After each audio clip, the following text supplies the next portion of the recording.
নমস্কার। যুক্তি তর্ক সঙ্গে অর্কই আপনাদের স্বাগত।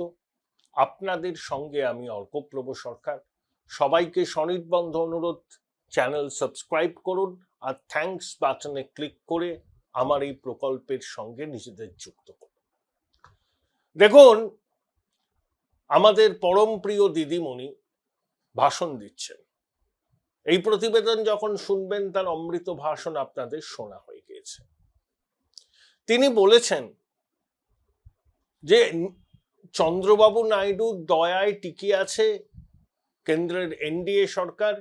তিনি ইচ্ছা করলে যখন খুশি নাকি সেই সরকারকে ফেলে দিতে পারে। বেশ, তো চেষ্টা করে দেখুন, অসুবিধা নেই। যদি আপনার কাছে সরকার ফেলার পর্যাপ্ত সংখ্যা থাকে তাহলে ফেলে দিন না, অসুবিধা কি? আপনি প্রধানমন্ত্রী হন, আপনাকে কংগ্রেস সহ সবাই সমর্থন করুন। বিরোধী জোটে ভাঙন ধরাতে আপনি ওস্তাদ। এই যে কংগ্রেসের উদ্যোগে স্পিকার ওম বিড়লার বিরুদ্ধে যে অনাস্থা আনা হচ্ছে তাতে আপনারা কিন্তু সই করেননি।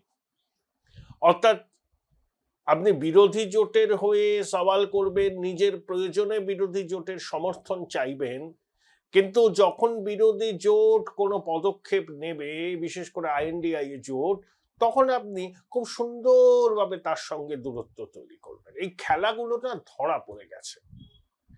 এই যে মেগা মঞ্চে দিদিমণির মেগা আগমন, যেটা আমরা দেখলাম জুম্মাবারে 6ই মার্চ, কার্টেন উঠে গেল, পর্দা উঠে গেল, দিদিমণি মধ্যমণি বহে বসে আছেন মঞ্চে, পিছনে নানা ছবির কোলাজ। 20 বছর আগে, তখন অবশ্য তিনি বিরোধী নেত্রী ছিলেন, তখন সিঙ্গুরের আন্দোলনে দিদিমণির যে মঞ্চ আর 20 বছর বাদে মুখ্যমন্ত্রী হিসাবে তার অবস্থানের যে মঞ্চ, তার মধ্যে আসমান জমিন ফারাক। একেবারে কোরিওগ্রাফড, স্ক্রিপ্টেড, কোথায় কোন ছবির কোলাজ থাকবে, কারা কারা বক্তব্য রাখবেন, সব আইপ্যাকে স্থির করে দেওয়া। মঞ্চ উঠবে, আবার 8টার সময় পর্দা নেমে যাবে। এ যেন নাটক হচ্ছে, নাটকই তো, মহামায়ার মহানাটক বঙ্গবাসী প্রত্যক্ষ করছেন। আচ্ছা, দিদিমণি এবং খোকাবাবু অনেক ঢোলপাটি বাজিয়েছিলেন। প্রথমে খোকাবাবুর কথা বলি। একটা নাম বাদ গেলে 1 লক্ষ লোক নিয়ে নাকি উনি দিল্লিতে নির্বাচন সদন ঘেরাও করবেন। ভাই অভিষেক, কোথায় গেল আপনার এই প্রতিশ্রুতি? 1 লক্ষ লোক নিয়ে আপনি নাকি নির্বাচন সদন ঘেরাও করবেন, করতে পারলেন না। এখন চেনা দুঃখ, চেনা সুখ, চেনা চেনা হাসি মুখ, চেনা আলো, চেনা অন্ধকারে, নিরাপত্তার বজ্র আটুনির মধ্যে বৈভবের আস্ফালন যেখানে পলকে পলকে আমরা বুঝতে পারছি, সেই রকম একটা মঞ্চে আপনি অনেক আবল তাবল কথা বললেন। ইঞ্চিতে ইঞ্চিতে লড়াই হবে, একটা ভোটও যেন বিজেপি না পায়, যাকে খুশি ভোট দিন। অর্থাৎ আপনার বিরোধী ভোটগুলো বাম কংগ্রেস পাক, বিজেপির ঝুলিতে যেন আপনাদের বিরোধী সব ভোট জমা না হয়। এই তো আপনার কৌশল। বিজেপিকে সামাজিক বয়কট করুন, 50-এর নিচে নামিয়ে আনবো, এসব তো বললেন, অনেক কথা বললেন, অনেক ঘোষণা করলেন। ওই যে বলেছিলেন না 1 লক্ষ লোক নিয়ে দিল্লিতে নির্বাচন সদন ঘেরাও করবেন। দিদিমণি কমিশনের চৌকাট পেরোলেই থরথর থরথর করে কাঁপবেন, আপনাদের ভাষায় ভ্যানিশ কুমার। কিছু করতে পেরেছেন? শূন্য কুম্ভের ঝংকার। ওই যে কথা আছে না, এমটি ভেসেল সাউন্ডস মাচ। ওই পরিচিত বৃত্তের মধ্যে অনুপ্রাণিত সংবাদ মাধ্যমের সামনে অনেক লেকচার ছাড়া যায় অভিষেক, কিন্তু বাস্তবে রুক্ষ মাটিতে দাঁড়িয়ে আপনি কিন্তু নিদারুণ ফ্লপ। একটা কথা আপনি রাখতে পারেননি। সেটার যদি একটা তালিকা তৈরি করা যায়, আপনি যা ঘোষণা করেছিলেন আর বাস্তবে কি হয়েছিল, আপনার 10টা কথা, তার মধ্যে 10টা কথা আপনি রাখতে পারেন। তাও বল চাল বৈভবের আস্ফালনের কোনো কমতি নেই। প্রথম কথা, কয়েকদিন আগে একটা সাংবাদিক বৈঠকে তিনি স্টালিনগ্রাডের ব্যাটলের কথা বলেছেন। বেশ, খুব ভালো কথা। স্টালিনগ্রাডের ব্যাটল বামপন্থীদের কাছে একটা বিরাট বড় ব্যাপার। মিত্র শক্তির জয়, ফ্যাসিবাদী শক্তির পরাজয়। 1943 ফেব্রুয়ারি মাসে নাজি বাহিনীর সমর্থন করে, এই আত্মসমর্পণ করে লাল ফৌজের কাছে 30 লক্ষ মানুষের আত্মবলিদানের মধ্যে দিয়ে দ্বিতীয় বিশ্বযুদ্ধের কার্যত সমাপ্তি হয়েছিল স্টালিনগ্রাডের যুদ্ধে নাজি বাহিনীর পরাজয়ের পর। আপনার স্পিন ডক্টরসরা তারা খুব মেধাবী, এটা অনস্বীকার্য, আমি বলতে বাধ্য হচ্ছি। খুব সুকৌশলে তারা কিন্তু স্টালিনগ্রাডের যুদ্ধের সঙ্গে এবার বাংলার বিধানসভা নির্বাচনকে তুলনা করেছেন, অর্থাৎ বামপন্থীদের উস্কে দিচ্ছেন। দেখো, গরু চুরি, কয়লা চুরি, চাকরি চুরি, নির্বিচার তোষণ, এইসবের দিকে আর মাথা কামানোর দরকার নেই। বিজেপি একটি ফ্যাসিবাদী শক্তি, তাদের বিরুদ্ধে লড়াই করতে গেলে তৃণমূলে এই রাজ্যে একমাত্র বিকল্প, তাকেই সমর্থন করতে হবে। সেই জন্য স্টালিনগ্রাডের যুদ্ধ। ওই যে রবীন্দ্রনাথের কথা আছে না, বন্ধু হও শত্রু হও, যেখানে যে কেউ রহ, ক্ষমা করো আজিকার মতো, পুরাতন বর্ষের সাথে পুরাতন অপরাধ যত। ওই ঘুরিয়ে ওই কথাটাই বলতে চেয়েছেন। স্টালিনগ্রাডের যুদ্ধের প্রসঙ্গ টেনে তিনি বাংলার বামপন্থী জনগণের সমর্থন চাইছেন। ঠিক যেভাবে 2021 সালে আমরা দেখেছিলাম Jahar Sarkar, Parambrata, Kaushik Sen no vote to BJP campaign করে বাজার গরম করেছিল, তার সুফল পেয়েছিলেন আপনারা। আনন্দবাজার পত্রিকা অগ্রণী ভূমিকা পালন করেছিল। ওরা তো ইকোসিস্টেমের সদস্য, সক্রিয় সদস্য, ওরা করবে না তো আর কে করবে? এবার আপনি ডাক দিয়েছেন সামাজিক বয়কট। খুব শীঘ্রই দেখবেন অনুপ্রাণিত সংবাদ মাধ্যমে উত্তর সম্পাদকীয় নিবন্ধ লিখতে শুরু করবেন অনেকে। এই যে নামগুলো বললাম তারাই লিখবেন। সামাজিক বয়কট করতে হবে বিজেপিকে, নইলে বাঙালি অস্মিতা, বাঙালির গর্ব, বাঙালির শিক্ষা সব বুলুন্ঠিত হবে। বাঙালির শিক্ষা কারা নষ্ট করেছে? যারা শিক্ষকদের চাকরিকে মাছের বাজারের মাছ বিক্রির মতো বিক্রি করে, তারাই নষ্ট করেছে। রাজ্যসভার প্রার্থী হলো রাজীব কুমার কোথাকার বাঙালি আমি জানি না, মানিকা গুরুস্বামী কোথাকার বাঙালি আমি জানি না। এই আপনাদের বাঙালি অস্মিতা। অজিত চৌধুরীকে হারাতে গুজরাট থেকে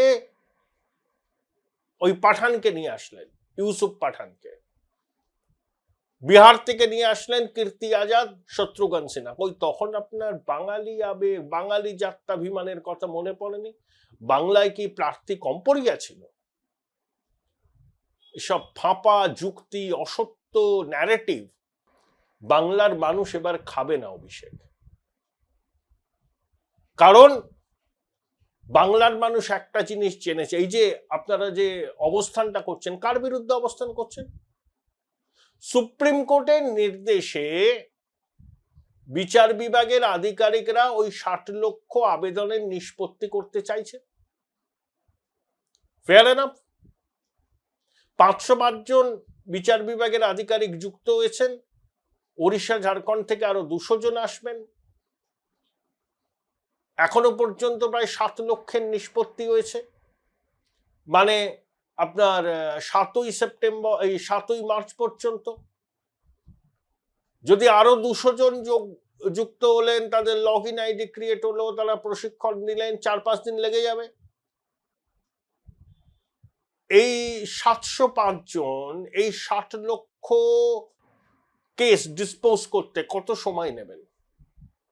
দিনে 200টা করলেও 36 দিন লাগে। 36 দিন লাগে। তাহলে কি করে নির্বাচনটা হবে নির্ধারিত সময়? মনোনয়ন পত্র প্রত্যাহারের শেষ দিন থেকে 18 দিন বাদে প্রথম পর্যায়ের ভোট হয়। এটা কনভেনশন। তাহলে মনোনয়ন প্রত্যাহারের শেষ দিন ধরুন 14-15 এপ্রিল, তাহলে 18 দিন পরে ভোট হলে 2রা-3রা মার্চ এই মে হয়ে যাবে। কি করে ভোটটা হবে? কিভাবে সরকার হবে? এটাই তো প্রশ্ন। এই পরিস্থিতির জন্য দায়ী কে? আপনারা দায়ী। যেভাবে একটা সাংবিধানিক প্রতিষ্ঠানকে পদে পদে অমর্যাদা, অসম্মান করেছেন আপনারা, যেভাবে পদে পদে অসহযোগিতা করেছেন, 1000 জন ডেটা এন্ট্রি অপারেটরকে কমিশন চেয়েছিল, কবে দেননি। ইআরওদের প্রভাবিত করেছেন, বিএলওদের বলেছেন আপলোড করবে না, শেষ মুহূর্তে আপলোড করতে হবে। মাইক্রো অবজারভারদের বিরুদ্ধে তোপ দেখেছেন, সুপ্রিম কোর্টে গিয়ে বলেছেন এসআইআর বাতিল করো, 2025-এর তালিকাতে ভোট হবে, একটা কিছু মানেনি সুপ্রিম কোর্ট। শেষ পর্যন্ত বিচার বিভাগকে এই কাজে নামিয়েছে সর্বোচ্চ আদালত, যা অভূতপূর্ব। কারণ আপনার সরকারের সঙ্গে সাংবিধানিক প্রতিষ্ঠান নির্বাচন কমিশনের আস্থার কোনো সম্পর্কই আর নেই। আস্থা টাস্থা বলে আর কিছু নেই, সব তলিয়ে গেছে গঙ্গার জলে। এর জন্য দায়ী কে? এই যে 60 লক্ষ ভোটার, কমিশন এবং সুপ্রিম কোর্টের গাইডলাইন অনুযায়ী তারা যদি সেই নথি দেন, সেই নথি যাচাই হলে, সেই নথি যদি সঠিক হয়, তালিকায় নাম থাকবে। কিন্তু সেই নথি যদি সুপ্রিম কোর্ট এবং নির্বাচন কমিশনের যে নথির কথা উল্লেখ করেছে তার মধ্যে না থাকে, তাহলে নাম বাদ যাবে। সাদা পাতা জমা দেওয়া হয়েছে নথি হিসাবে, সেটা আপলোড হয়েছে, খবরের কাগজের কাটিং আপলোড হয়েছে, এআই জেনারেটেড বাবার নামে ভুয়ো এপিক কার্ড আপলোড হয়েছে। তাই তো এই যে লজিক্যাল ডিসক্রিপেন্সি, এর মধ্যে ধরনের বহু কেস বহু আছে, বহু কমিশন সূত্রের খবর, এই 60 লক্ষের মধ্যে কম করে 55% বাদ চলে যাবে। তাহলে সংখ্যাটা কার্যত গিয়ে দাঁড়াবে ওই 1 কোটির কাছাকাছি। আপনি কি বলছেন ওই 60 কোটি ভোটারকে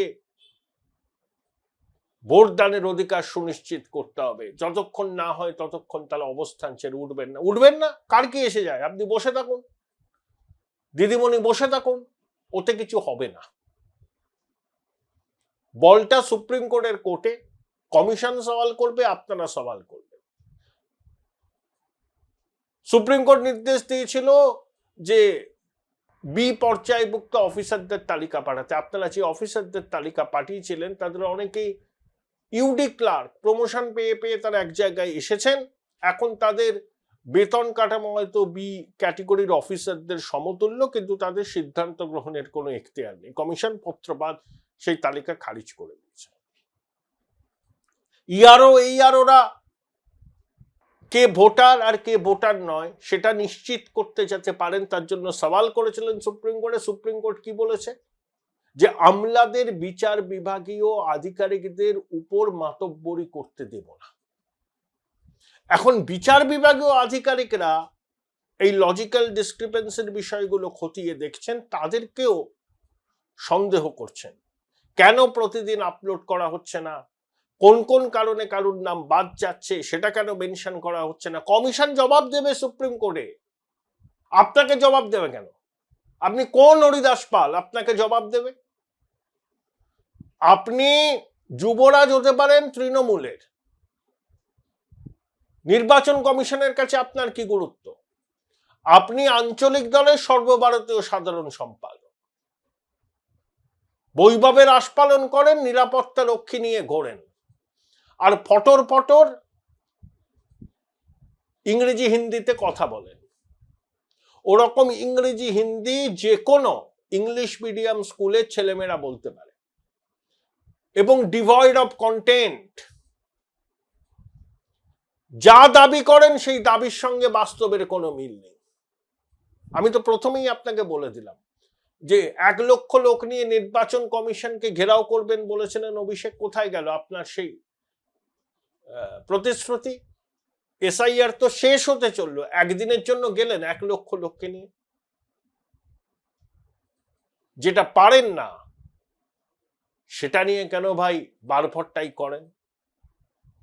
আপনার সব বল চাল এই পশ্চিমবঙ্গের মাটিতে দিদিমণির সরকার, নিরাপত্তা রক্ষী, অনুপ্রাণিত মিডিয়া, তারাই আপনাকে যুবরাজ বানাচ্ছে, তারাই আপনাকে সর্বভারতীয় সাধারণ সম্পাদক লিখছে। যে দলটাই সর্বভারতীয় নয় সেই দলের আবার সর্বভারতীয় সাধারণ সম্পাদক কি করে হবে?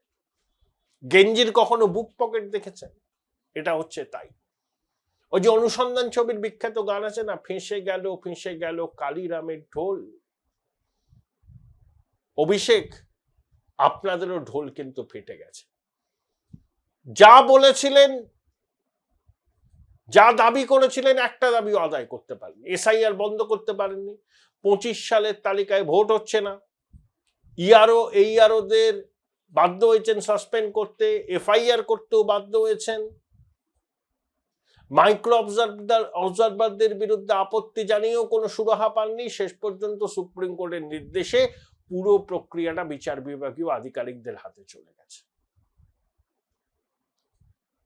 মানুষ এগুলো বুঝছে। আপনি বামপন্থী ভোটকে টানতে চাইছেন তো, হ্যাঁ কিছু পাবেন, এটাও জেনে রাখুন। বামপন্থীদের শূন্যের গেরো এবার কাটবে না। বামপন্থীদের হিন্দু ভোট যতটুকু আছে তার বেশিরভাগটা এবার বিজেপির দিকে যাবে। রাজ্য ভাগ করার চক্রান্ত করছে নাকি বিজেপি? এইসব উদ্ভট তত্ত্ব কোত্থেকে আমদানি করলেন? যে বিহারের সীমাঞ্চল আর উত্তরবঙ্গকে নিয়ে কেন্দ্রশাসিত অঞ্চল, কোথাও শুনেছেন এই আভাস? কোন কাগজে কে একটা কথা বলল? যারা এইসব বলে তাদের নত্যসত্ত্ব জ্ঞান নেই। পিসিমণি বাজনা বাজতে শুরু করছেন, বিজেপি বাংলা ভাগ করতে চাইছে। আচ্ছা, গ্রেটার কুচবিহার আন্দোলনের নেতা অনন্ত মহারাজের সঙ্গে তো আপনাদের খুব দহরম মহরম, তাকে বঙ্গবিভূষণও দিয়েছেন। আর কত দ্বিচারিতা করবেন আপনারা? কোনো ইস্যু নেই না? মানুষকে বলতে পারছেন না যে আমরা ক্ষমতায় আসলে এই করবো? মানুষ জানে আপনারা ক্ষমতায় আসলে কি করতে পারেন। মানুষের 15 বছরের অভিজ্ঞতা সেটা স্পষ্ট করেছে। এত লক্ষ্মীর ভান্ডারের বরাদ্দ বাড়ালেন, যুবসাথীর টাকা ঢুকবে অ্যাকাউন্টে, তাও স্বস্তি নেই। জন্ম থেকে মৃত্যু 100টা সামাজিক প্রকল্প করেছেন। আরে ড্যাং ড্যাং করে তো জিতবেন। আরে ভুয়ো ভোটার, মৃত ভোটার, অবৈধ অনুপ্রবেশকারীদের নাম বাদ যাক না, এটা নির্ভুল ভোটার তালিকায় ভোট হোক, জনদেবতা আপনাদেরই আশীর্বাদ করবে। এত কাজ করেছেন, তা এত ভয় পাচ্ছেন কেন? আর অনুপ্রবেশকারী রোহিঙ্গার সংখ্যা চিহ্নিত করা কি নির্বাচন কমিশনের কাজ নাকি? নয় তো। এটা বিজেপি বলেছে, বিজেপির নেতাদের কাছে যাবে। তবে ভারত বাংলাদেশ সীমানায় জেলাতে অনুপ্রবেশ একটা বড় সমস্যা, ডেমোগ্রাফিক চেঞ্জ হচ্ছে, এটা বাস্তব। তাই দিদিমণি এবং অভিষেক যা যা বলছেন ওই শূন্য কুম্ভের ঝংকার ছাড়া আর কিচ্ছু না। যা প্রমিস করেছিলেন রাজ্যবাসীকে, ভোটারদের, নিজের দলের ক্যাডার কুলকে, সমর্থকদের, একটাও রাখতে পারেননি। এখন মুখ রক্ষা করতে ধর্মতলায় মঞ্চ বেঁধে নাটক করছেন, তাও আর 5 স্টার ফেসিলিটি। সেই জন্যই আমি শিরোনামটা দিয়েছি, ফেটে গেল পিসি ভাইপোর ঢোল। Join Indian Institute of Hotel Management now. Right choice, right decision.